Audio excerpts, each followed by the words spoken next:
Halo, perkenalkan saya Ayu Anggreni Puspita Dewi. Saya mahasiswa semester 7 dari UP BJJ UT Denpasar. Jadi, pada kesempatan kali ini saya akan menampilkan video praktikum IPA untuk di SD. Ekosistem darat alami yang dapat ditemukan di sekitar lingkungan kita yaitu padang rumput. Padang rumput adalah ekosistem darat alami yang didominasi oleh tumbuhan rumput.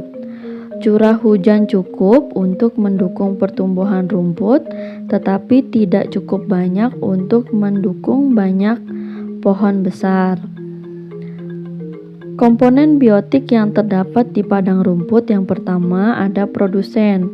Produsen di sini adalah rumput, semak-semak kecil, dan beberapa tanaman berbunga.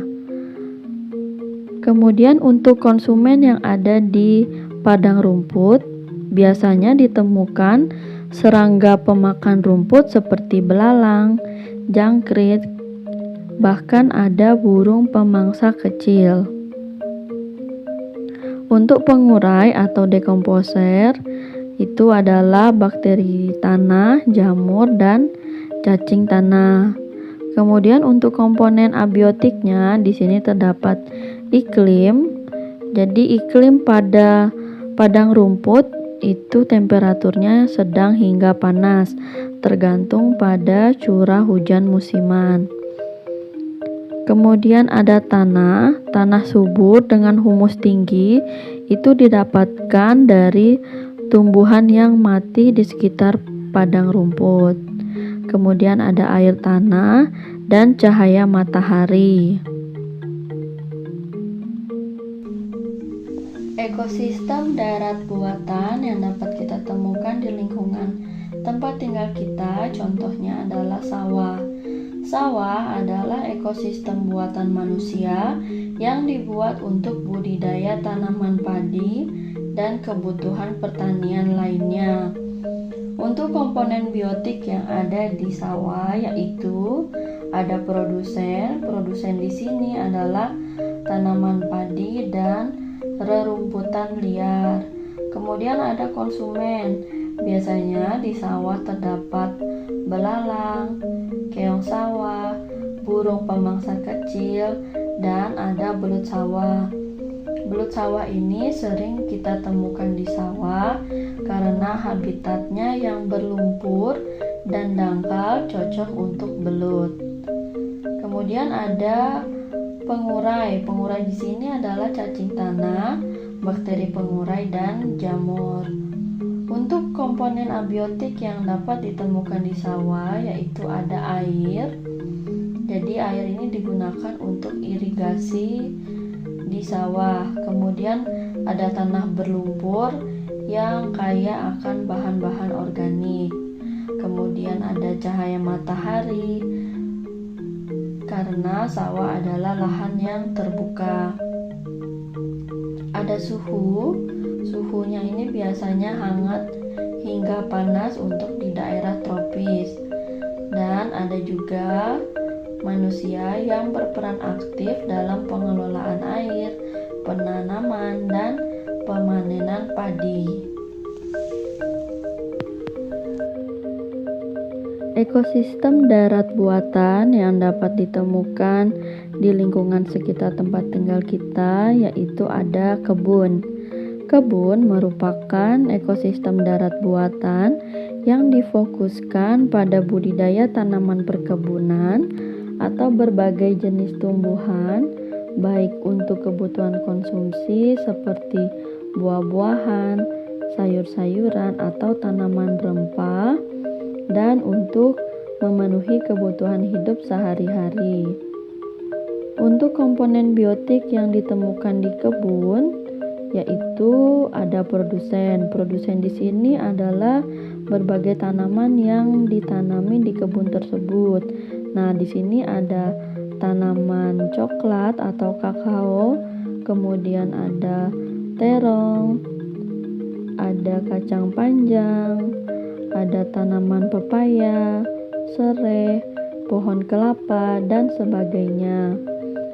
Untuk konsumen di sini yaitu ada serangga penghisap getah, kemudian ada lebah, kupu-kupu yang hinggap di sekitar area kebun, dan ada tadi sapi. Jadi sapi di sini itu mendiami area di sekitar kebun.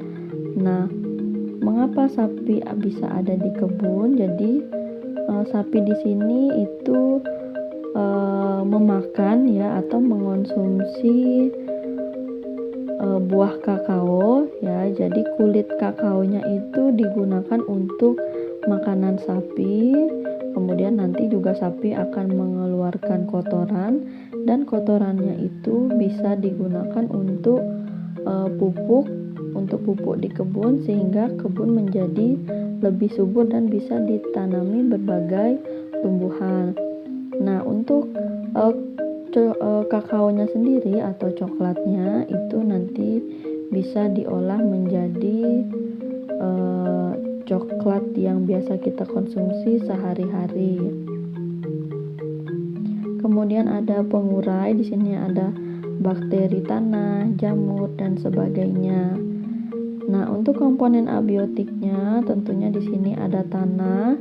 Jadi tanah yang subur itu merupakan hasil pengelolaan menggunakan pupuk dari kotoran hewan. Ya, tadi menggunakan pupuk dari kotoran sapi. Kemudian ada air hujan atau irigasi tambahan yang dibantu oleh manusia. Kemudian untuk suhunya biasanya tropis, dan cahaya matahari ini sangat penting untuk pertumbuhan tanaman. Kemudian manusia juga berperan untuk pengolahan lahan, pemupukan, penyemprotan hama, dan panen untuk hasil di kebun. Demikianlah praktikum kita tentang ekosistem darat alami, yaitu padang rumput, serta ekosistem darat buatan, yaitu sawah dan perkebunan. Dari kegiatan ini, kita belajar bahwa setiap ekosistem memiliki komponen biotik dan abiotik yang saling berinteraksi untuk menjaga keseimbangan lingkungan. Padang rumput sebagai ekosistem alami mempertahankan keanekaragaman hayatinya secara alami, sedangkan sawah dan perkebunan memperlihatkan bagaimana manusia dapat berperan aktif dalam membentuk dan mengelola ekosistem buatan. Semoga praktikum ini menambah wawasan kita tentang pentingnya menjaga keseimbangan ekosistem, baik ekosistem alami maupun ekosistem buatan. Terima kasih telah menyaksikan. Sampai jumpa di kegiatan praktikum berikutnya. Terima kasih.